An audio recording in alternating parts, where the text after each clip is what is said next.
Hi, I'm Mark Waid, and you're listening to the Captain America Comic Book Fans Podcast.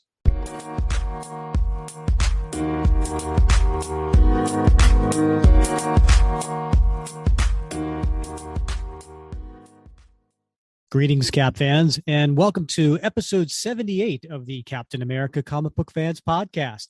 I'm your host, Rick Verbanis, and as always, I am joined by the best gosh darn co-host out there. That would be Mr. Bob Lucius. Hey, Bob. Great googly moogly. I know I should know that. Great googly moogly, but it's just, Bob, I'm not tying it in anything this time. I know, but I should know what Great Googly Moogly is from. I should know too. It's obviously a saying for something. I think the last time I saw it was during like a Snickers commercial where the guy's painting in the end zone for the Kansas City Chiefs, and somebody comes up and says, "Who are the Chiefs?" And the old man who's painting the word Chiefs accidentally wrote Chiefs, and he goes, "Great googly moogly." That's the last time I remember hearing it. But anyway, I'm saying great googly moogly because I am very excited today, Bob. We have a special guest who joined the show. We've had some great guests in our last 70 some episodes. And we've had some great Captain America writers on here. We've had Steve Englehart. We've had J.M. DeMatteis. And now we have one of my favorites. That'd be Mr. Mark Waid. This is incredible, Rick. This is incredible. Yeah, it just keeps getting better and better, right? Yeah. Well, I don't want to compare writers, Bob, but what would Cap do, Bob? He wouldn't compare. He would. They're all great in their own way. They are all great in their own way, but I just meant collectively. Right now I just saw in the news, right? Neil Diamond, he's making so. I think he sold his song collection. Is that what they call it? Song Blue? All of them. Yeah, all of them, right? Yeah, he sold it for like $1 gazillion, I think was the figure I heard. Yeah, it's a technical term. Yeah. So what I'm thinking is, this sort of collection of podcasts is becoming increasingly valuable. That's true. To historians, to collectors, to fans. 100 years hence from now, Rick, they're going to say it just keeps getting better and better.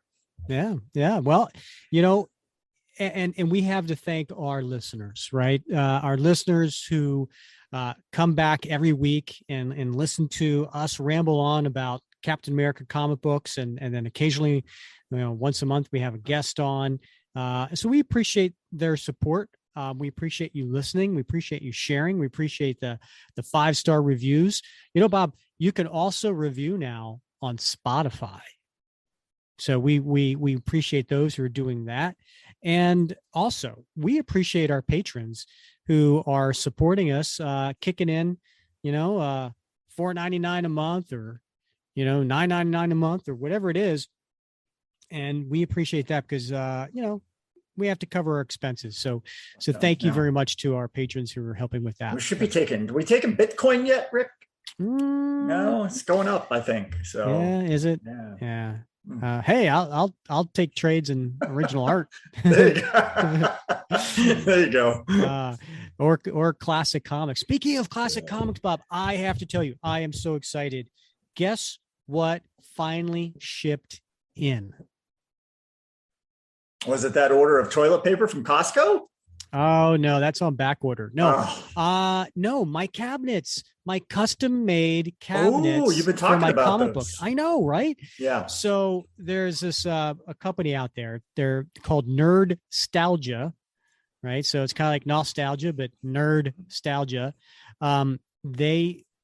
They're carpenters, right? And it's a mom and pop shop, and they make custom cabinets for comic books. So I used to have, obviously, we all have our long boxes, made out of cardboard and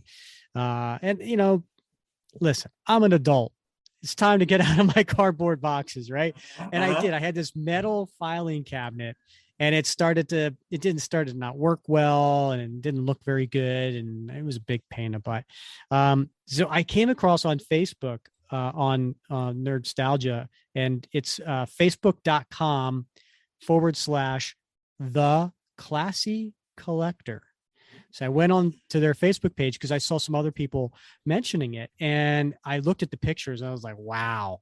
And they have all kinds of sizes, right? They have sizes for you could get something that's 2 drawers high. You can get something that's 3 or 4. You can get them wide. They all kind of mix and matches, right? Mm-hmm, mm-hmm. And they have sizes, not just for your traditional bags and boards comics, but also for graded comics as well. So anyway, I finally got mine in because you could choose between different types of wood styles. And what's really cool about them, Bob, is not only they're really nice wooden filing cabinets that are perfectly made for size of comic books for each drawer, but in the front, there's a section where you can slide in the comic book that represents the comics that are in that drawer. Nice. Right. That's nice. Yeah. And so it looks really cool from the display perspective. And then it makes a really nice tabletop to put your statues or your signed comics or whatever you want, up on top, your figures. Anyway, so and you know what? My fiance, she loves them. She was like, when the gig came in, she just raved about them. She was like, oh my God, they're so handsome. And anyway, so I'm really excited. One thing led to another, right? Yeah. Hey, I will tell you, you sent a picture to me, and I showed my wife the picture, and I thought she was just going to slap me, but she didn't. She said, "Hey, those are pretty cool. Why don't you think about getting some of those?" Which she might have slapped me because I almost fell off my chair when she said that because she's but that's how good they look. Yeah, no, honestly. And then, well, Bob, now's the time to get them because my buddy Tim at Nerdstalgia will hook you up if you mention that you were a Cap fan or, that you heard it on this podcast. They'll throw in $50 off your order. It's a good deal. Yeah. Yeah. Hey, $50 off. Right. Mm-hmm. So I'll also post pictures of my cabinets in the Facebook group when this podcast comes out so people can see it. And I'll include a link in that post, but I'll also include a link in the show notes. So if you want to check it out, again, it's facebook.com/the classy collector, and tell Tim, Rick sent you, Cap fan sent you, and you'll get $50 off. All right. Well, I'm going to be looking for those notes, Rick, because I don't know. Father's Day is coming up in a little bit, right? So Mother's Day is coming up. So maybe I'll order them for my wife. That'd be nice. All right, Bob. Well, let's get to our guest because all Cap fans know the name Mark Waid. Of course, all comic fans know the name Mark Waid, right? He's written over 1,000 different stories, over 22,000 different pages of comic script, and so he's synonymous with comic books the last few decades, but he's no stranger to Captain America, having been on various stints. So we can't wait to talk to him about each and every one of his Captain America projects. Yeah, this is I've been looking forward to this one for quite some time, and I know he's a thinking man, so I can't wait to ask him some some questions about his inspiration, sort of things that drive him, things he thinks about when he writes. This is going to be great. Oh yeah, and stick around to the very end because he talks about how he finally, after 25 years, unlocked the true essence of Captain America. It was well worth the wait for the very end. So, all right, well let's get to our conversation with Mark. So our next guest knows Captain America. In various stints over the last 25 years, he's written over 60 solo Cap stories, not including his time on Avengers and other books. Even that, though, is a drop in the bucket during his career. Ranked as number 11 all time, having written over 22,000 pages, translating into over 1,000 stories. As an editor and Eisner Award-winning writer, he spent most of his career with DC and Marvel, but has also worked on over a dozen other publishers such as Archie, Valiant, Dark Horse, CrossGen, Image, Boom, as well as co-founded Thrillbent Comics. We're excited to have him take a brief pause and join us today. Mark, welcome to the show. Good afternoon, sir. We're very excited to have you. So, as the title to the show is Captain America Comic Book Fans, and like us and our listeners, you started out as a fan. Before we get into your work with the Captain America character, maybe you could tell the listeners about how you went from being a huge comic book fan to actually working in the industry. Sure. I mean, I always wanted to be a part of comics ever since I was a kid. I didn't want to be an artist because I didn't think that I could draw. I didn't have the discipline. And to be honest, I didn't want to be a writer. I wanted to be an editor. I got into the business because I wanted to be an editor, because I honestly didn't think I could have ideas for stories every single month. That seemed insane to me. So I worked a lot of conventions. I was the guy who was driving you back and forth to the airport and stopping along the way to get your Popeye's fried chicken or whatever you were asking for. Or in Dave Sims' case, I was the guy who drove you through Dealey Plaza because you're a JFK nut and you wanted to see it. And so that helped me network, that got me known to a lot of these comics professionals. And from there, I also started doing fan press stuff back when there were magazines called Amazing Heroes and Comics Buyer's Guide and so forth. I would be doing interviews and historical pieces and so forth. But again, doing these interviews helped connect me also again to comics creators, but also to comic book editors. Eventually, I became the editor of Amazing Heroes magazine, the fan magazine, for a very short period of time. But after that, I was asked to come aboard DC Comics as an associate editor. This is again because I'd known people. They had seen that I was capable of being an editor. They knew I was proficient with the English language or whatever, and went on staff for a few years. It's a circuitous path. And as I am very fond of saying, the trick to getting into comics is that once you get in, it's like trying to get into a high-tech military compound. The moment you get in, everybody runs around to seal off the way you got in. So, there's no two paths in the same way. I can vouch for that. I can vouch for that, Rick, having been in those high-tech security facilities. Yep. Oh my God, there's a chink in the security. Right. Exactly. Yeah. Oh, Mark, I was struck by reading a blog post that you made at markwaid.com. And in it, you were talking about sort of one of the early influences on the way that you approach storytelling. And you were talking about how in Action Comics 500, Superman tells a story about crypto. Yeah. And you went on to talk about this idea of the superhero condition and how important it was for compelling storytelling.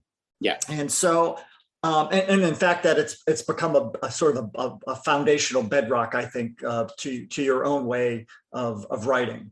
Yeah. And so I wondered if what you think that means with respect to Captain America, Steve Rogers, and how that sort of influenced your approach to writing Captain America, and if there was any particular story arc or panel or page that sort of exemplified this superhero condition.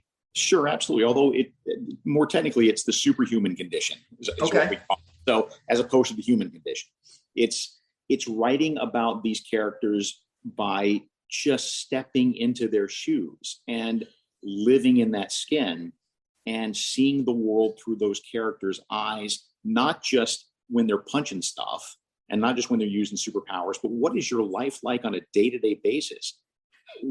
Every moment of your life. When I was writing Daredevil, for instance, the blind superhero, I would every day at one point or another, I'd be looking around wherever I was going, I wonder how Daredevil would perceive this with his super senses right now.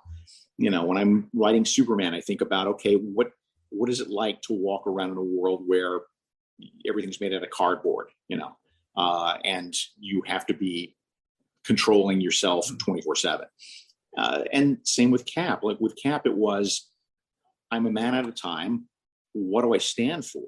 What is it that Captain America represents? What is the American dream? Or beyond that, what does CAP stand for? And a lot of what I understand of CAP comes from Steve Englehart, whose classic run of the character just is one of my favorite runs of comics of all time. And he, the Nomad stuff, the Captain America No More, the Secret Empire, he just totally got Cap. And then Stern and Byrne, when they came, Roger Stern and John Byrne, when they did their run.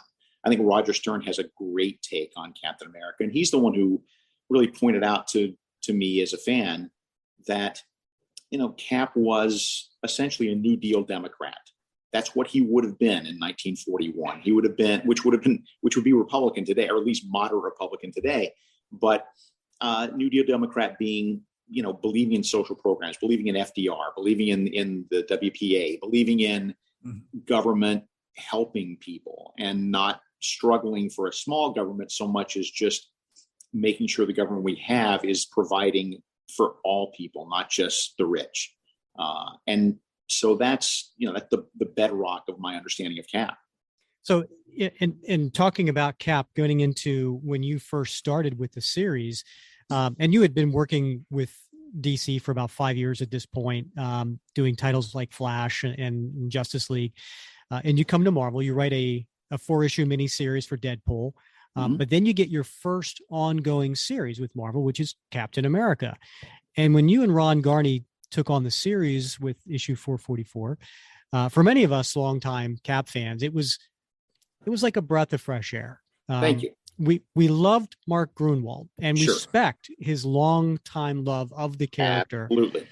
But after 10 years, it was time for a change. And yeah, what was it like following Mark's 10-year run? Was that intimidating at all?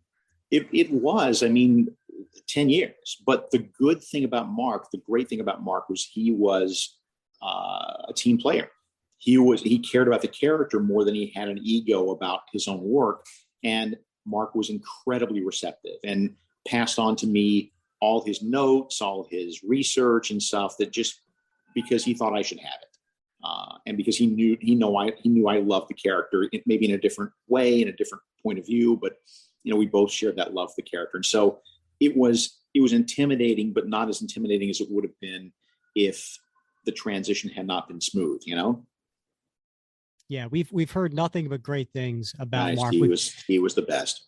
Yeah, we've had Catherine on here to talk about him intimately, but also many of the different people who've worked with him over the years. Nothing but great things to say about him. So that doesn't surprise me that he was so helpful in your transition.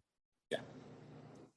We've also had Ron Garney on the show, Mark, and he said that you were great about asking him what he wanted to draw, and including his ideas in your ideas for the stories. Is that typically the way you like to work, involving the artist in the development of the stories? Absolutely. It's a collaborative medium. I can't do what they do, and ideally they can't do what I do. So the artists. So if we're on the same page, figuratively and literally speaking, and working together, I always say that it's my story until such time as I hand it over to the artist, at which point it becomes our story. And I am very, very mindful of the fact that something that takes me 3 or 4 days to write takes them a month to draw, and they're sitting in staring at every page for 8 hours at a time. So any thoughts, any ideas, I want to make, it's like any partnership, you're going to get your best results if that person is happy and that person feels creatively fulfilled. And so, I'm not a short order cook. It's not like I say, give me a list of 5 things you want in a story and I'll put them in. It's just more, what are you drawn to? Not just something you want to draw, but also like, what kind of stories do you like to tell? What kind of stories do you like to read? What kind of work do you really enjoy? What is it about the characters that really excites you? And that's key. If you're not doing that, then it's the final result is kind of disjointed a lot of times. And you've got a writer who's working in one direction, an artist who's sort of pulling in another direction, and the fissures kind of show. Yeah, he brought up some good examples of when you asked him those questions and talked about, how he really enjoyed doing a kind of like an espionage thriller type, and that kind of took in the direction of your first story. Yeah. And so and listen, it seems like every Cap writer wants to do a Red Skull story before the run is over. Right. And here you are kicking off your run with the Cap's arch enemy in a fun Cosmic Cube story. More importantly, though, for me, you brought Sharon Carter back, Yeah. and who was presumed dead since issue 233, which was like 16 years prior. Right. What was it about Sharon Carter that intrigued you and wanted to bring her back? Well, in part, it was because she had the stupidest death possible. I mean, she was off camera. She had off camera. Captain America is seeing videotape of what looks like Sharon dying. And even in that, even in the 80s, you would be smart enough to think, I'm dealing with S.H.I.E.L.D. Maybe the videotape is not exactly the ironclad evidence that I want, because they're good at manipulating stuff. It just so rang so hollow, and it was done. Also, on top of that, it was done by one of like 9 Captain America writers in a row who worked on one issue apart because Right. a piece, and it was basically just people just taking a Captain America run. I'm going to do it forever, and then they do an issue and a half, and they got something else shiny catches their eye, and they hand it off to Peter Gillis or whoever. So it's not like it was done with much a forethought, it's not like it was done with by much by design. It really very much reads like, well, geez, I guess we haven't had Sharon in these stories for a few issues. We probably should account for that. So I just think, first off, she was in some of the earliest Captain America stories I ever read, which would be, I think I sampled Captain America 100 and didn't come back for a while because I was a DC boy and I'm a Marvel boy. But that, I like Sharon. She seemed competent. She had her own identity. She wasn't just, a foil or a girlfriend or whatever. That she had her own agency.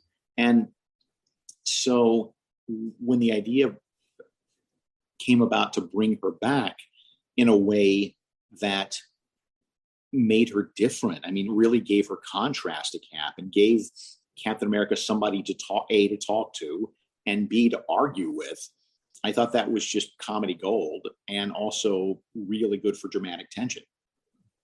Oh yeah. How many times did they say to each other, no, she's not my girlfriend. He's not my boyfriend. Right. Yeah. Right. Yeah. It was good.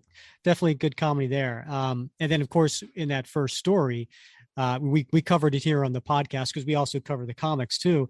And I do recall there was a time I said to Bob, oh my God, if any woman ever looks at you the way she's looking at him right now, you're a dead man. Yeah, absolutely. Yeah. Yeah. It was a great way to bring her back. She wasn't just some, back then when she was written to be some sort of kind of secondary character that was really just a eye candy. Right. And I also did that with knowing what the backstory was going to be, which we didn't get to for 10 issues, but because it's such a cliche and such a trope for the angry girlfriend to show up with no real reason to be angry. She's just a bitch. And that's terrible. And it's sloppy, easy writing. But this idea that she genuinely believes that S.H.I.E.L.D. and to some degree Steve hung her out to dry back in the day and didn't even bother to look for her. That's what's motivating a lot of this anger. And so that I felt better about writing the character that way because I knew there was an engine to that. So you finish Operation Rebirth and you go on to write Man Without a Country, right, which earns an Eisner Award nominee for Best Serialized Story. And you and Ron, you're hitting your stride, and then it all ends with 454. So Marvel could relaunch with the Heroes Reborn volume with Rob Liefeld. When we asked Ron about it, he said, he wasn't outraged. He understood it was a business side of the decision. He said he was pleasantly surprised about the fan outrage. Yes. How did you take all this? Much the same. It's a business, and it was a shame. And I was miffed just because they knew before we came on, like Marvel knew before we even started that our run was going to be limited, but nobody passed this along to us. And I understand why they couldn't. It's it's a business deal, and there's all kind of stuff happening behind the scenes. But still, it sort of felt like, holy smokes, you're just yanking the rug just when we're getting started. So it didn't feel great, but I wasn't like steaming angry.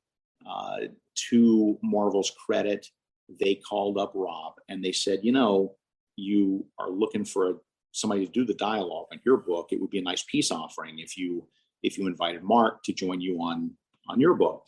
And Rob called me, he was all excited, and he sent me, I said, well, send me a plot and send me some pages. And I got the plot and I got the pages, and I so realized we were just not even on the same planet in terms of our perception of the character. I'm not judging his, I'm not judging mine. I'm just saying we were so far apart that I just couldn't, I wasn't even remotely interested. Right. So Jeff Loeb comes on. Right. So when you left Cap, you were putting out about 4 to 5 books a month, still working for DC, yep. Taking on some other Marvel titles. You were working on Kingdom Come with Alex Ross. Right. You added some Valiant titles to the mix. Yeah. And after nearly a year and a half, you're back with the character and launching a new Cap series with your old partner, Ron Garney. Yeah. What brought you back?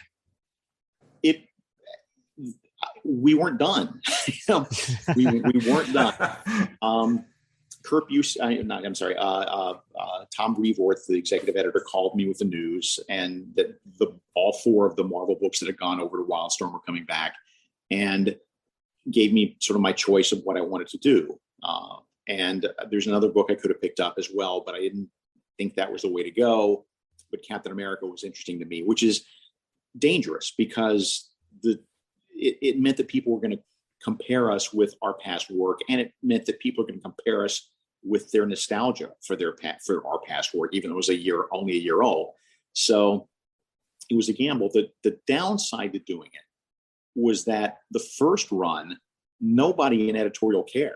Like, just do what you want. We're busy doing this other stuff. But when we came back, the editorial interference was just sky high. I know I had to rewrite that first issue something like 4 times, and I didn't want Lady Deathstrike to be the villain. Who cares about Lady Deathstrike? But all kind of, everybody's an expert, right? Suddenly everybody knows what it's going to take to write a successful Captain America comic, not just me. So I got a lot of help. Not the editor of Record. The editor of Record was Matt Idelson. He was great, but there's a lot of cooks at that pot. But we got rolling. The reason we did the thing with the Shield is twofold. Let me rephrase. If you think about it, all 4 of the books that came back, Iron Man, Fantastic Four, Avengers, and Cap, right? All 4 of them needed some visual something to sort of send a shot across the bow that this is new, right? This is a new thing. So Iron Man gets his new armor. Avengers gets a new lineup. Fantastic Four gets new costumes. There's not much we can do with Cap, right? Right. So that's what led to the idea of losing the Shield. And that was what led to, because that way we got the triangular shield out of it for a while. And that sort of appeased my corporate masters by saying, look, I'm playing along. He's got something new too. Yeah. It's funny. Ron mentioned talking about, well, I guess what you're saying about some of the editorial direction, right? Ron mentioned your first instinct for the new series was to place Cap on a bullet train, acting like the Heroes Reborn volume never existed, and start the story by saying, now back to our story. Pretty much, yeah. And I guess editorial was like, no. Well, I mean, it wasn't that blatant. It was more, like I said, it had more to do with the fact that it's, Lady Deathstrike was just sort of like that. They really wanted Lady Deathstrike in there. So that was an issue. But I did my best. It was the beginning of what became the thing. I don't want to jump ahead, but the kind of thing that made me eventually leave the book, and to this day sort of makes it difficult to write, which is I believe that the book by its nature is political, not overtly political. It's not, we're not debating the crises of the days per se. It's all done in allegory, but still, the book has to be about America, which you would think would be obvious, but I was told by the powers that be that, and this is a direct quote, and it's the stupidest thing that was ever said to me in comics, Captain America doesn't have to be about America. Spider-Man's not about spiders. which is going to be on my fucking tombstone. And so that was sort of the beginning of, okay, I want to push the boundaries a little bit. I'm not trying to do anything disrespectful. I'm not trying to inject specifically liberal or specifically conservative issues into the comics. It's more just you're dealing with America, and that became sort of an untenable situation as I went on. So, yeah, and we definitely want to get to that and talk a little bit about that. Just, I guess, finishing up a little bit here on your volume 3 run. Yeah. After 5 issues, there was an artist shakeup, and they pull Ron off the book to give it to Andy Kubert. Yeah. How did that come about, and what were your thoughts at the time? I thought it was a good idea, not because we were punishing Ron. It was because Ron, through no fault of his own, I mean, I think because of the circumstances by which the books came back and the timing of everything, I think Ron started behind the 8 ball deadline-wise anyway, and was always having to race to get stuff done. And so the idea was, well, let's give him a new number 1, which is a step up. I mean, it was supposed to be perceived as a reward. And so we give you a new number 1, we'll bring somebody on the book and give them a little bit of lead time. And then we get 2 great looking Captain America books out of this. And that was the goal. That was the plan. And as we discussed earlier, you launched your Cap career in volume 1 with a Red Skull story. Then you ended your volume 3 one with one as well. And by the way, it's very similar to J.M. DeMatteis. He did the same thing. He began his run with Cap and ended with Cap. And by the way, story was excellently crafted. Right. It starts off with a Red Skull origin tale, has a return from your original story, stronger than ever, but then takes a 180-degree turn and becomes a Korvac story. Yeah. Then it circles back to say, no, this is really a Red Skull story. Yeah. So I have a few questions about it. I have many answers. Go ahead. Okay. Regarding the origin issue, which beautifully depicted by Andy Kubert, full splashes on every page. You requested to have your name taken off the credits for issue 14 due to editorial interference. Yeah. Can you take us through what happened? Yeah. I mean, again, I don't want this to sound like it's a big Marvel gripe session. I mean, again, Marvel's been good to me and I've had great relationships with everybody there, but there are circumstances. And this was one where we plotted that story. Andy Kubert and Chrissy Iliopoulos, I think, was there too, the letter, and and I was there, Matt Allison. We were out to lunch and we started talking about the story. And we wanted it to be powerful because it's told from the Red Skull's point of view about his origins and about his upbringing. Andy was the one who said, let's make it all full page splashes and let's do spot color, where the Red Skull is the only thing that's colored on the page. It was a great idea. But what frustrated me was that we knew this would be sort of a pushing the envelope kind of story, telling it from the villain's point of view. So we got it okayed at every single step. I was incredibly paranoid that this was going to be yanked out from under us at some point. So we made sure at every stage of production, penciling, lettering, coloring, everything, that we got sign-offs. And everything was great. And I got a call on a Monday morning from, I don't remember exactly, I remember who, but I don't want to put names to things, sure, who apologetically said, well, I have some news. On Friday, it was decided that the book was too powerful and it was too edgy. So we had, and again, I won't name him, we had a writer come in over the weekend and completely rewrite the thing and throw out pages and just completely change the ending and so forth and so on. I'm sorry. And I said, I'm even more sorry. And this is not my work anymore.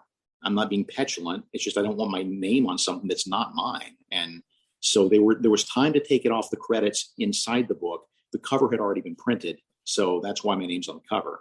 But the good news is cooler heads prevailed at some point a few years later. And the original issue as intended was run as a special feature in one of the trade paperbacks. Yeah. And I think it's also the version is the one that's on Marvel Unlimited too. Yeah. I know what things to look for. So I'll go check after this. That's interesting. Yeah. I took that version and I took my my hard copy and I compared the two, and there are certainly some pages that were missing in the hard copy that were in the digital. There were some copies. Yeah. So I can't say it's 100%, but it was definitely different. Well, that's really nice to hear. Finally, victory after 20 years. Awesome. Well, glad it finally came around. Yeah. And so going back to the story, Cap's faced with the choice, kill the Red Skull or allow him to destroy civilization as we know it. Right. And he continuously talks about that killing is not an option. Right. But when he sees no other choice, he kills the skull. And this seems to go against everything Steve stands for. Right. What was your intent in having Cap commit this action? Remember what happens next. Everything gets worse. Everything gets worse. He's backed into a corner in a moment of weakness. He takes this choice. And then the result of it is, oh my God, things are so much worse now. And so that was really it. And then he gets another chance at redemption and facing the same choice, after everything goes all crazy. And it's the only thing interesting that you can do with these characters is have them make interesting choices, right? It's hard because you know what these characters are going to do in most circumstances. Everybody knows what Superman's going to do if somebody's fallen off a building. Everybody knows what Spider-Man's going to do if the Shocker shows up or whatever. And you're constantly, as a writer, being reminded that you never write a story that the audience could write for you without your help. So the cure to that is to have characters make unexpected decisions. And it's fun and it's good storytelling. And I think it's compelling. And that had as much to do with what can we do to have Cap make a decision that absolutely seems completely wrongheaded for him. And it goes horribly wrong. I'm backing into it, and maybe this was your next question, but you do kind of have to reconcile this I'm not going to kill with a guy who ran around with a Tommy gun in World War II shooting Nazis. It's not, it's difficult to reconcile, right? What's the difference? But the difference is it's part of the superhero code. Superheroes don't kill. It's easy. It's cheap and it's easy storytelling, right? Yeah, I agree. And I will say when we get to Man Out of Time, we want to talk about that. Sure. Yeah. So one of my favorite Cap series is the 12-issue Captain America Sentinel of Liberty that ran from September 98 to the following August. And I know you wrote 10 of those issues. Yeah. And in issue 2, in the Sentences of Liberty, they explain what the purpose of this series was, which was to sort of explore the stories between the stories. Yeah. And I thought, that's amazing, right? And one of them, for example, was what happened between issues 139 and 144 of Volume 1 of Captain America. So it's got Sam Wilson and Cap. It's such a creative, and Sam wearing the Cap costume for the first. Exactly. Right. It's such a creative sort of take, right? It's so original, which is one of the reasons it's one of my favorites. But what was the germ of that idea for that sort of perspective? Well, we didn't want to do a second book where we had to worry about the continuity of the first book and making everything mesh. That was really it. What other time period or what other situation can we do? And I didn't want to tell World War II stories endlessly because that's not my favorite period of time. I'm not a World War II buff. So what can we do? And the idea, I don't remember whose it was. It may have been Matt Idelson's, the editors, to just go, let's bop around in Cap history. Well, it's great. I'd love to see more of that, quite frankly, because there's so much there to plumb, Yeah. Yeah, and we recently covered the 2-part story, Sentinel of Liberty 8 and 9, where Sam puts on the Cap uniform. And I'm glad you said this was the first time, because this was done back in 1999, but obviously the story took place, earlier than 1999. Right. What was the reaction at that time of seeing Sam in the Captain America uniform? Was there a reaction? Not that I recall, which I think speaks better of those times than of today. I think you're right. Yeah, that's true. That's true. So, Rick and I were talking, I think just last week about how important sort of developmental arcs are for some characters. And particularly we were talking about the cinematic universe side of Marvel, and particularly over the last phases of the Marvel movies, and how different characters have had different developmental arcs. But we were also talking about how that's almost impossible to do, at least to find a resolution to the arc in comics, because you have to keep it going. Right. So how do you do that? How do you balance, having a character evolve rather than always stay the same, and yet leave room for future development? It is hard. It is tricky. As you said, that's, this is, people call it comic book characters and superheroes, modern mythology. And the one caveat I have to that is that, no, myths have an ending. King Arthur surrenders Excalibur. Robin Hood shoots the arrow into the air and lands where he's going to be buried. But you can't do that with these characters. They've got to keep in act. They've got to be in act 2 all the time.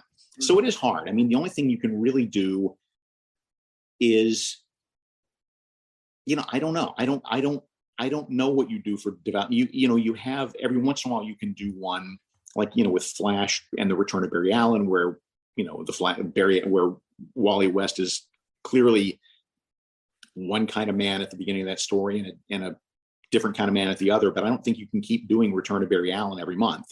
I don't think you can keep doing Secret Empire and Nomad every month. I just, I don't know. If you can figure it out, let me know. Well, I think you're the expert here, but so we'll fast forward 10 years to issue 600. Yeah. And there's a short story, The Persistence of Memorabilia.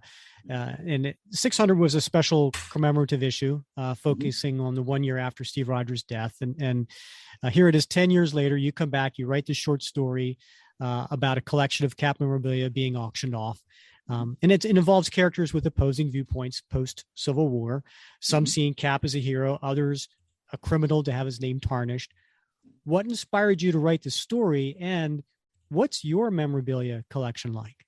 Oh, it is something. I see, this is what you get for being audio and not video. You don't get all the good stuff on camera, but it's pretty extensive. I mean, it at times it has been different, but I have reached a point at which now I have a gigantic 12 by 12 storage unit somewhere with all the crap I can't fit in my otherwise large apartment anyway. So it's fun. I mean, I don't have every single Captain America toy I've ever seen. I like to have the stuff. I like the big stuff. I'm a big fan of comics accurate stuff. I made my own shield when I was, 14. Oh, wow. And, and over the years, I finally, 20 years ago, I guess I found somebody who could actually make a really awesome, perfect one. And then Marvel started coming out with their own a few years ago. And so the house is pretty lousy with shields, actually. Between all the batarangs and all the shields, I think I'm pretty well protected. Yeah. So there's that. And I think that probably was, I don't really specifically remember the genesis of that story, but I would be willing to bet it had something to do with my own nostalgic attachment to these kind of knickknacks and memorabilia and what they evoke in me. Yeah. Yeah. Well, I get that. Yeah. Yeah. You're talking to guys living in man caves right now. So yeah. So one of the favorites of Rick and myself is the 5-issue Man Out of Time miniseries. But before we get into it, was this the story you wanted to do, or were you approached by Marvel because perhaps they wanted a Cap story like that because the first Avenger movie was coming out? I know it didn't have anything to do with the movie. I can't remember. I know it arose in a conversation between me and Tom Brevoort. And I don't know whose idea it was, but that's often the case with Tom and I. We talk all the time and we come away with stuff, and sometimes it's his idea and sometimes it's my idea, but there's something there. And he knows I really enjoy playing with the past and playing with, as you said earlier, with Sentinel Liberty, like the untold stories, as Tom puts it, dancing between the raindrops, right? The spaces that you didn't really see, but now you get a chance to explore.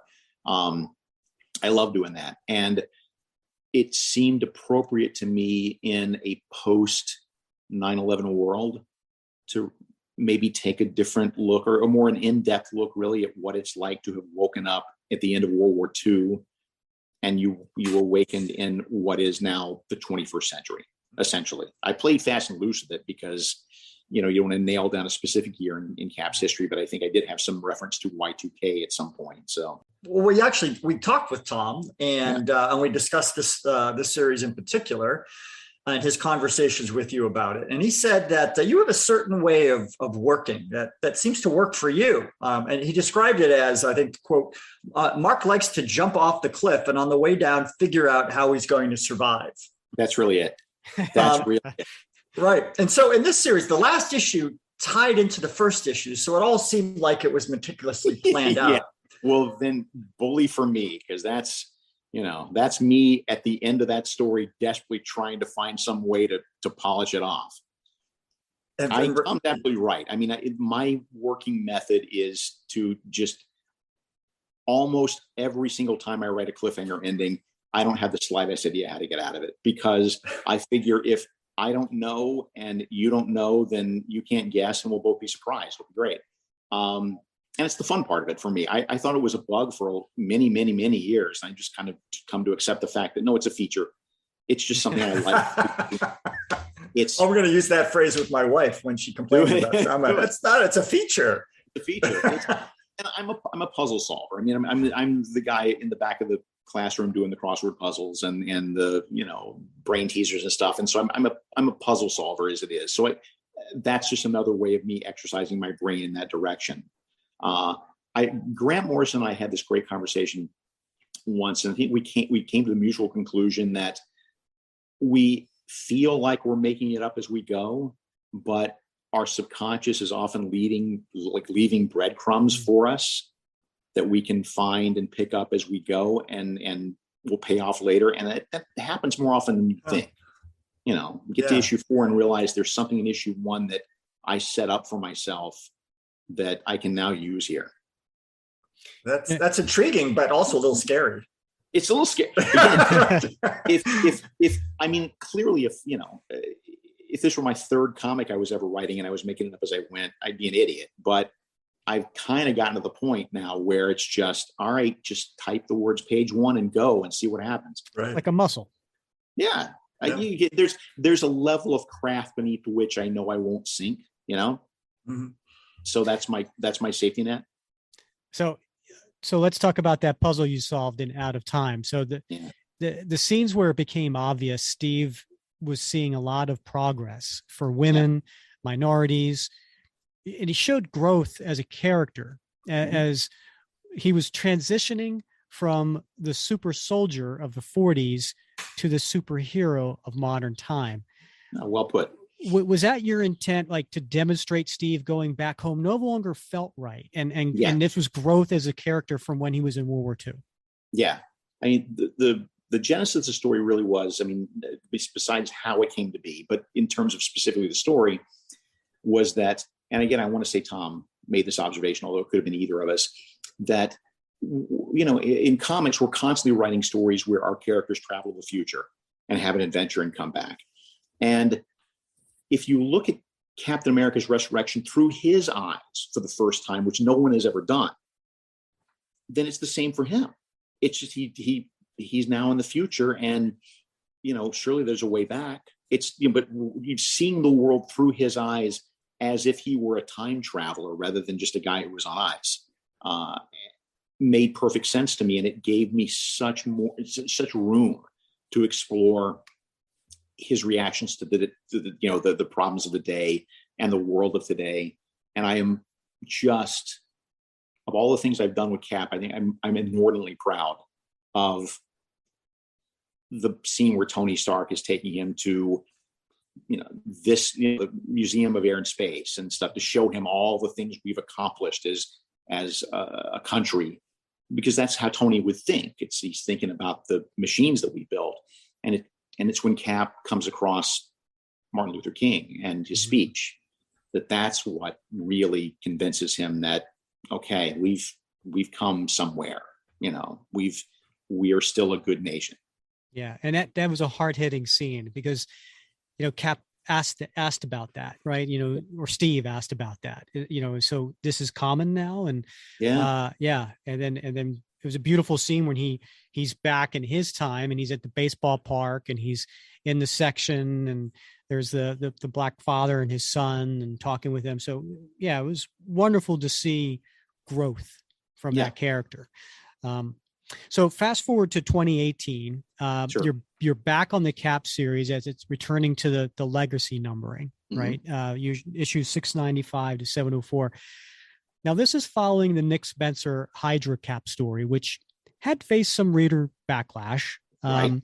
And it seems like a pattern, Mark. You took over volume 1 when it was hitting a lull creatively and sales were down. You launched volume 3 after the Heroes Reborn story had disappointed. And now you're following Hydra Cap. Right. It seems on your part. It was. Yeah. It seems as if there's some rough seas with Cap. Marvel brings you in to settle the waters. Well, some of that's just because I'm smart enough to know, and this is no reflection on Nick. Okay, this is a more general statement, but I'm smart enough to know that you don't want to take over the book after Grant Morrison leaves. You don't want to take over the book, whatever it is, after Tom King leaves. You want to take it over, when 6 fill-in writers in a row have run it into the ground. That's when you want to take it over. With respect to Nick, I think Nick told a good story and a story that worked for him and made sense and for him and awesome. This was the remit from Tom and Marvel was just make him a superhero again and don't spend hardly any time dealing with the reformation of Cap in the Americans' eyes after, the Hydra stuff, just because, again, don't tell a story your audience can tell without your help. Like everybody knows what that story is. Captain America eventually has to earn people's trust again. Well, again, you don't need me to tell you that story. You know that story. Let's move on. And not do a story about the previous story, right? Instead do a story that is now. We touched on this a little bit earlier, but the following year, you were asked to write that short essay for Marvel Comics 1000. And I hesitate to make too much of the perception that we live in troubling times, right? Because every generation has troubling times, right? And but Cap has always been sort of a unifying figure we could rally around. And yet sometimes there can be passionate debates about what it means to be a patriotic hero. Yeah. And this, we've revisited this time and time again in the Cap mythos in different generations. And so, I read your draft essay. And to me, it sounded like words that would come out of Cap's mouth. I couldn't agree more. And, I know a lot of people don't like it when Captain America becomes overtly political, right? We talked about this earlier. And maybe that a balance has to be struck for no other reason than you got to sell books, right? But would Cap even be Cap if he was apolitical? No.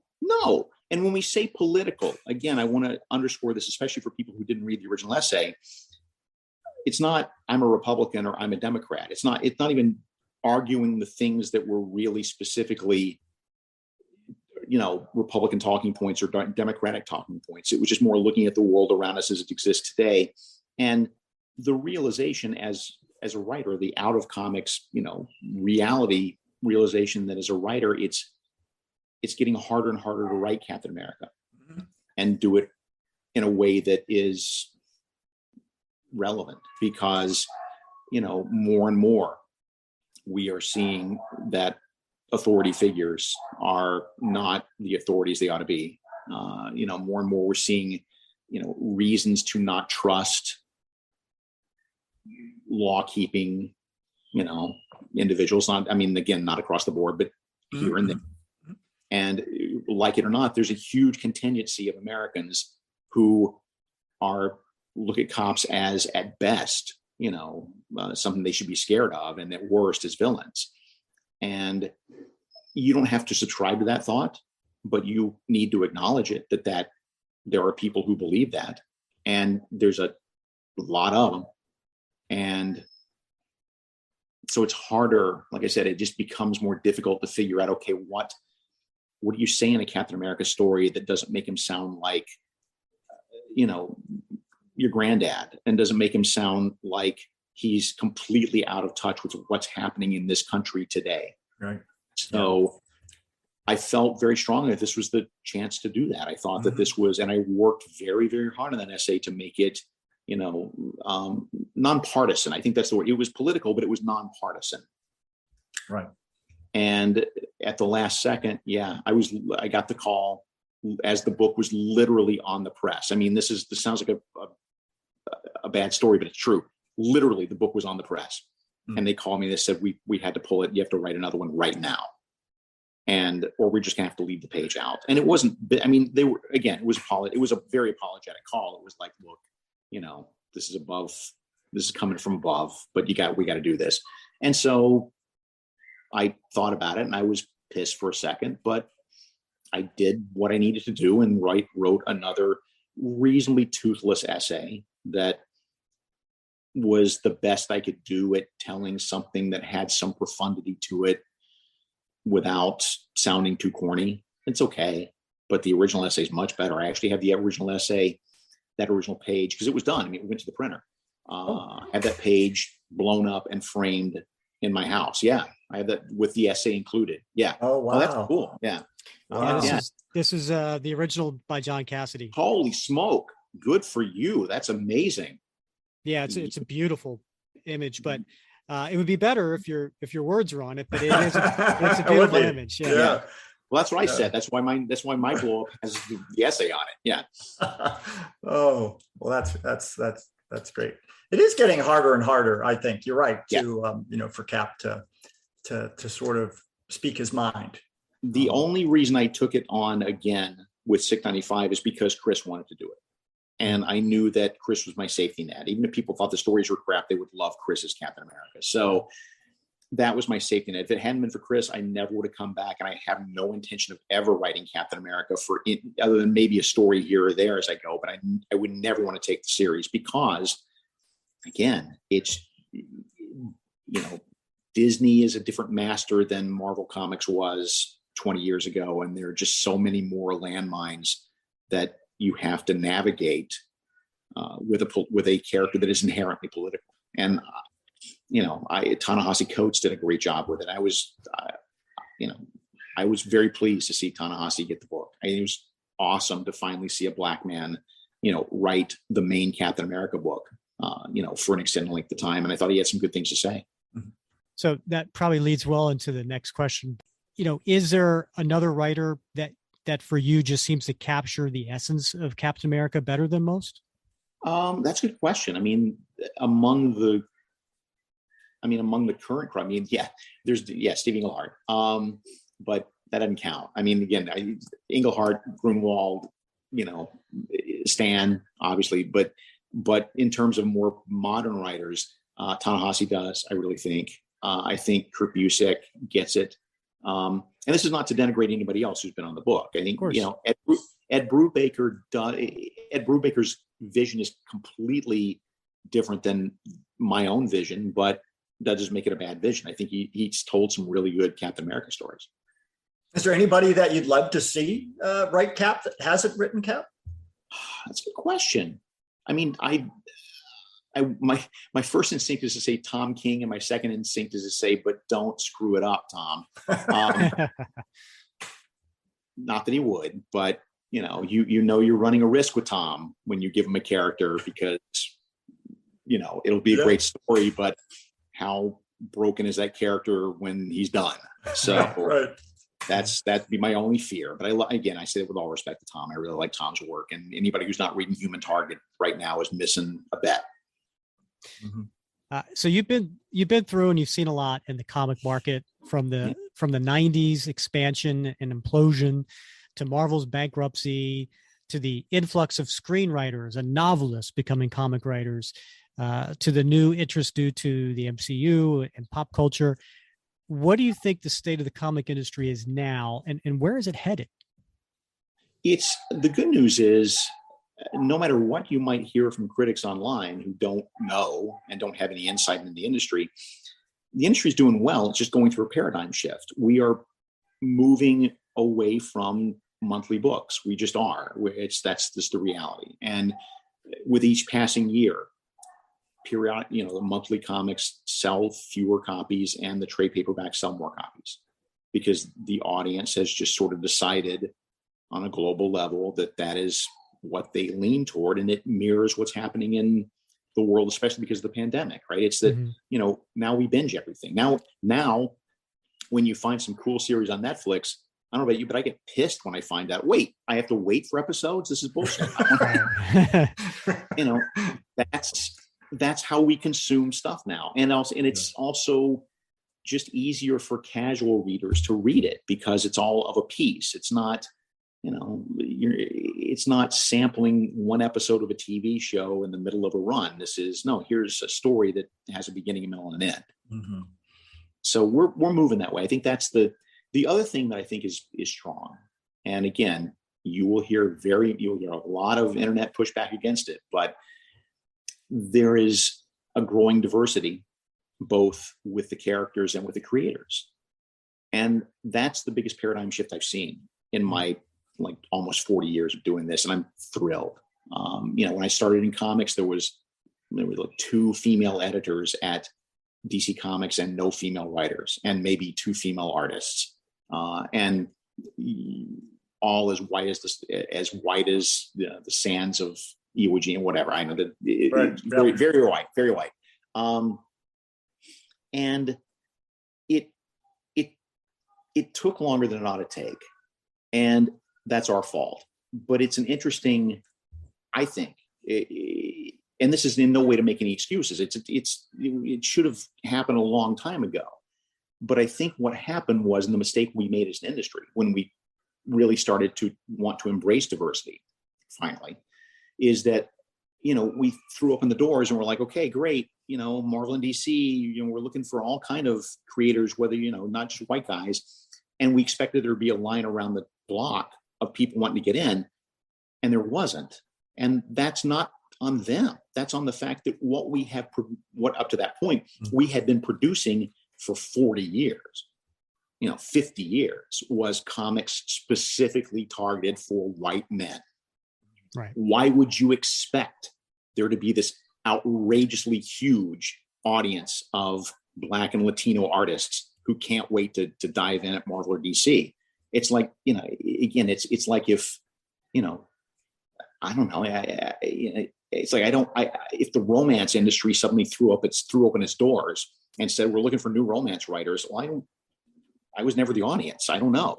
So it's gone slowly. It's gone more slowly than it ought to have by any stretch of the imagination, because we're stupid, and we're just, we're endemic to the rest of the world. We just don't, or rest of America, we don't pay attention to casual racism, but we're getting better. And there's always a room to grow, but I am really pleased with what I have seen. I mean, with the caveat that there is a long way to go. I think that the more voices you have in these characters, in these comics, the different points of view, the better everything's going to be. I mean, the better these, yes, you're going to have some real crap stories too, but you're also going to have some amazing stories that come at you from a point of view you didn't even think about before. That's a very long answer to your question, but yeah. No, it's a great answer, and we appreciate the perspective. I think Bob and I agree, and a lot of our listeners do too, as well. A lot of your listeners don't, but yes. Yeah, just true.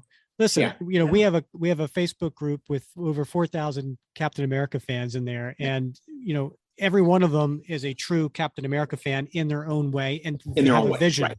Right. Some love the super soldier, some love the superhero, some more moderate, some are more left, some are more right. But I think, for a lot of the listeners that we hear back feedback from, what you just described is part of that breath of fresh air that we talked about earlier. So we have a few questions from our listeners. Sure. And speaking of women in the workplace and some advancement, one of our listeners, James Foley, he writes, one of my favorite issues of your run was Cap Volume 3, Issue 2. As a retired submariner, who was on a boat at the time, back in 1998. What thought process, if any, was it to make the supporting character, the XO, a woman? At the time, it was a discussion in the Navy, but women didn't start serving until 2010. Right. My curiosity is, was it a statement or just part of the plot, or not even considered? To be honest, it wasn't even considered. It was, why can't this character be a woman? Had I actually known that there weren't women CEOs on submarines at the time, I probably would have not made it a woman, but I'm glad I did. Going back, I'm glad ignorance paid off in this case. Yeah, I mean, it was prescient, actually. There you go. Right. Let's look at it that way. Yeah, right. So we also, I'm sorry, Mark. No, I was going to say, I are a genius. That's all. I'd be a writer. Go ahead. I'm sorry.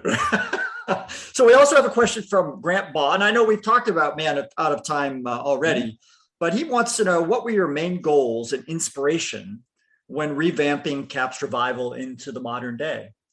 My biggest goal was trying to figure out why this guy who knows that Mr. Fantastic has a goddamn time machine doesn't say, okay, I've had my fun in the future. Now I got to go back to where I came from. Right. That was my biggest goal. And I think I paid that off, because the only for those who don't know, they read the story, the only reason that makes any sense to me whatsoever, and uniquely to Captain America, is that the president of the United States asks him not to, because he's afraid of what will happen to time and history if Cap goes back knowing what he knows now. And only a direct order from the president of the United States is the kind of thing that would stop Steve from doing that. And no other comic book character that I can think of would be that way. All right. So Chris Norton writes, in volume 3, number 17, you forced Cap into an extreme situation where he felt he had no choice but to kill the Red Skull. Then you show that his first instinct not to kill was the right choice, since killing the Skull gave him the power to Korvac. More recently, in issue 700, talking about Chris Samney, the wings drawn on Cap's head look like doves. However, you put Cap in a situation where he goes back in time to prevent a war by killing an entire sub of people. Can you elaborate on your current thinking regarding traditional superheroes and killing, especially moral exemplars like Cap? Sure. I remember I wrestled with this in the story, and I'm not sure it was as cut and dry as that. My recollection. I could be misreading. I could be misremembering how I wrote that story, but my memory is it wasn't as cut and dry as Cap has to go back in time and kill a bunch of people in a submarine. I could be wrong, but either way, we get back to the fact that, and we talked a little bit about this already. I'm not saying superheroes don't kill because I'm a aficionado of times gone by and a nostalgic, freak of nature who loves comics of the 60s. It's not that. It's that it's just, every religion through history has had the one fundamental tenet to it that stretches across every single religion in the history of humanity. And this is absolutely true. No other tenet stretches across all religions known. And the tenet is, do unto others. That's the tenet. Do unto others as they would have you. The golden rule is somewhere in every religion. There's a reason for that. I mean, there must be a reason for that if it's been that prevalent in human society. It makes you can get into all kind of adult, serious, complex debates as an adult about whether or not these characters should kill, or justifiable reasons, or this or that or whatever. But I get back to the fact that knowing that killing somebody is bad is something that you know when you're 4 years old, And these characters were not created to bear the burden of that level of complexity of philosophy. They just weren't. They were built to entertain kids. And doesn't mean you can't tell adult stories with them. I'm just saying they were built to entertain adolescents, and they were built to be moral exemplars. And anytime you want to add stuff onto that to run that character through a trial, to really put that belief to the test, I think the character can bear up under a test like that. But I don't think that it's fair and makes much sense to try to impose. Am I making any sense that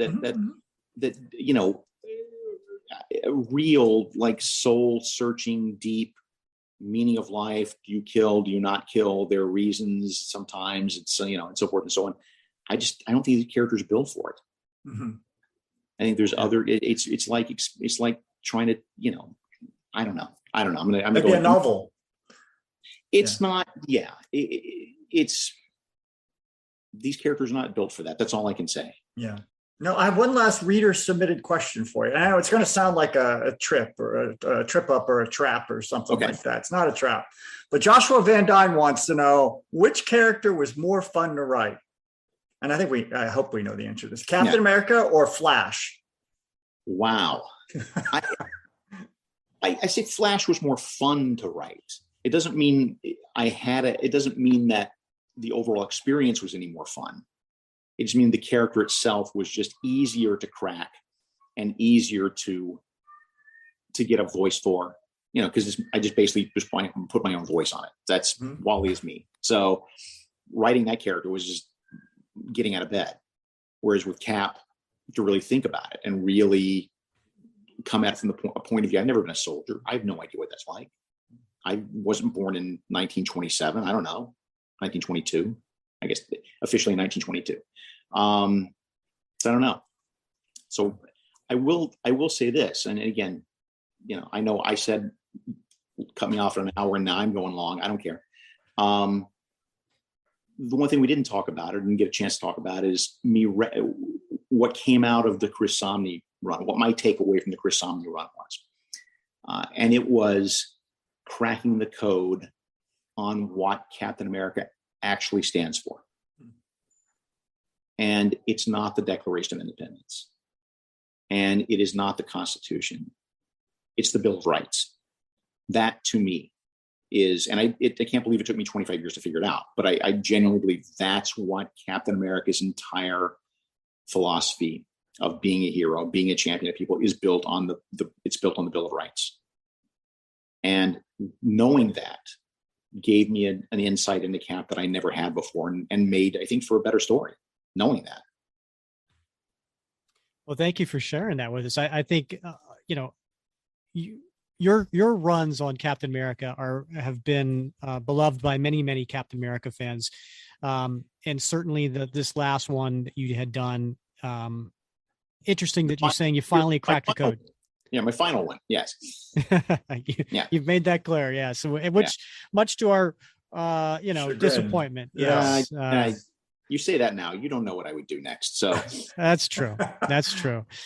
So what are you doing next? What's keeping you busy? I am busy as can be. I'm spinning a lot of different plates. The day job that I'm very much enjoying and very excited about is I'm the publisher of Humanoids, which is a European publisher. They did the Ink Owl, which is one of the best-selling science fiction graphic novels of all time. A lot of stuff with Alejandro Jodorowsky, but a lot of other, stuff of, biographical, kids stuff, science fiction, adventure. They've been heavily respected in Europe for, 40 years plus. And being a part of that has been a blast, because it's forcing me to look at comics in a different way, right? It's forcing me to absorb different sorts of storytelling and different approaches to storytelling, because I'm reading all of the European books and looking at them with an eye towards, is this something the American audience would respond to? Is this something we should reprint over here? So the exposure to that is great. And it just feels good to be able to do things on that level. We are doing, just by pure coincidence, one of the books we have coming up in the next few weeks is a book about Makhno, who was the great Ukrainian freedom fighter of history. It's a biography of that guy. And, now I am able to say, all right, we're going to give a portion of the proceeds of this to this Ukrainian charity or that Ukrainian, nonprofit, which is not something I could do as a writer, but that's something I can do as a publisher. And I feel good about that. So that's the day job. And then, at nights and weekends and whenever my girlfriend just never sees me, I am writing Superman, Batman, World's Finest for DC Comics, which the first issue will have come out by now. And we're doing that with artist Stan Moore and having a ball. Just, my dream of finally writing Superman for an extended period of time. Now I got it. So, and Batman's great to write, and Robin being a part of that book, Dick Grayson Robin being a big part of that book, where he's a third partner. Oh my God, he's so much fun to write. So he's a great character. He's a great character. So we have that. What else am I doing? There's other stuff that I can't talk about right now, but it's scripted podcast stuff that I've been doing on the side, and it's been a lot of fun. Fiction, scripted podcast, and I think you'll know in the next few weeks. I just don't think they've announced it yet. What else do I have on my plate? I mean, a ton of stuff. But that's the bulk of it at this moment. But again, ask me next week and the answer will be completely different. Well, good luck with the Humanoids. That sounds really interesting. I would like to check that out. And then, do you still do shows? You still do appearances? I'm putting a toe back in those waters. It's scary, but I did one in Canton, Ohio, a few months ago, one-day show. And I'll be in Roanoke, Virginia in August, I want to say. But I'm taking it, warily. I'm not immunocompromised, but at the same time, I'm not 25 either. And so I need to be careful and just feel good about what I'm a big believer in taking the precautions that we ought to take as a society. So we'll see. I mean, again, once more, a very long answer to a very short question, which is apparently my specialty. But that's the answer, is that I'm getting back into that very slowly.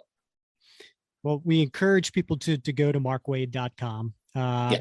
Although it looks like your appearances haven't been updated in a little while. So yeah. I don't know if they'll get your upcoming ones, but certainly keep an eye out there. But you have a lot of great material on markwaid.com. So we encourage people to go and check that out. Thank you. Especially if you're wanting to know how to break into comics and what to do and how to be a writer and all that stuff. I mean, there's a lot of tutorial stuff there. Take a look at. Oh, speaking of which, I totally blanked. My big book, how to create comics the Marvel way, it's coming out in ostensibly July 4th. It may not, because of supply chain issues, or maybe later, or whatever, but that's, Marvel conscripted me to do a book that was complete. It's not just how to draw the Marvel universe. It's everything you need as a comics creator to tell a story, for taking you from pitch to plot, to script, to art, to lettering, to coloring, to inking, to every, a chapter, very in-depth chapter on every single discipline. And it doesn't mean that you're going to come away from there being Andy Kubert or Tom King. It means that here's the fundamentals you need to know in order to tell a story, and a little more than fundamentals, because it's no fun just to make it just the fundamentals. It's more fun to say, and by the way, here's some stuff I've learned over the years some secrets that you might want to know. And that's coming out sometime this summer. Well, that sounds like a must read for any comic fan, enthusiast, or anyone who has a hint of wanting to someday break into the industry. So thanks for the heads up on that. We'll keep an eye out for it. And I think that's it. I think, I got nothing. That's it for the time being. Well, you gave plenty. Yeah, more than enough. So thanks, Mark, for being on the show and wrapping Cap with us. As Cap fans, this has been a real treat. Well, and it's been a treat for me too. I appreciate it. I like you asked some questions I haven't thought about in a while, and you're not asking me the same 6 questions that everybody asks me, because that's when I feel like a doll with a string in the back. You just pull the string and talk about how great it is to work with Alex Ross or whatever. My standard pat answers, but you're not setting me up for that. You're asking me real questions, and I very much appreciate it. So I'm happy to, sometime in the future come back again if you like, and we'll talk Cap more. That would be great. All right, Bob, that was one heck of a conversation with Mark Waid. I don't know about you, but it was great him taking us through each one of his Captain America projects and letting us know his thoughts behind them, the stories behind the stories. Great talk with Mark. Mm-hmm. And I think I really, it should have surprised me because he's such a brilliant guy, but he has such a recollection of, what went into stories, the history of the stories, what his thinking was. He's got a huge body of work, Rick, that he's pulling from, but he's got a categorical knowledge, not only of the continuity of Cap and the mythos itself, but everything that he's contributed. Amazing. Yeah, he's known for that in the industry. He's known for having an encyclopedic knowledge of comic books, but more importantly, of the continuity, right? Yeah. He can recant a lot of stuff. So, it was great talking with him. So, coming up next episode, come back for episode number 79, and we're going to revisit The Road to the Captain. This is going to be part 3 of our 8-part series featuring the 1987 story by Mark Grunwald, where at this point we're going to be covering Captain America 333 through 335. This is where John Walker is introduced as the new Captain America and what is going on with Steve Rogers. So that's going to be a lot of fun. We'll go over those 3 issues in next week's episode, number 79. Just a feast of riches.